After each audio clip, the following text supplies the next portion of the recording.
ഏറെ നാളത്തെ കാത്തിരിപ്പിനൊടുവിൽ ഉപ്പുമുളകും സീസൺ 3 എത്തിയിരിക്കുകയാണ്. സീസൺ 2 നിന്നും വ്യത്യസ്തമായാണ് സീസൺ 3 എത്തിയിരിക്കുന്നത്. ഉപ്പുമുളകിലേക്ക് ശ്രീകുമാറിൻ്റെ റീ എൻട്രി അതിഗംഭീരമായിട്ടുണ്ട്. ഭാര്യയായി ഒപ്പം വന്ന പെൺകുട്ടിയും അടിപൊളിയാണ്. ഗൗരി എന്നാണ് കഥാപാത്രത്തിൻ്റെ പേര്. യഥാർത്ഥ പേരും ഗൗരി എന്ന് തന്നെയാണ്. സോഷ്യൽ മീഡിയയിൽ നിരവധി ആരാധകരുള്ള മിന്നും താരമാണ് ഗൗരി.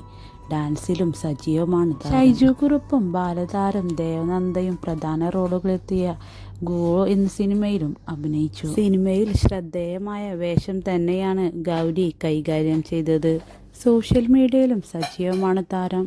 ഡാൻസും ദബ്മാഷുമൊക്കെയാണ് റീൽസുകളായി ചെയ്യുന്നത്. കുടുംബ പ്രേക്ഷകരുടെ ഇഷ്ടപരമ്പരയാണ് ഫ്ലവേഴ്സിൽ സംപ്രേഷണം ചെയ്യുന്ന ഉപ്പുമുളകും.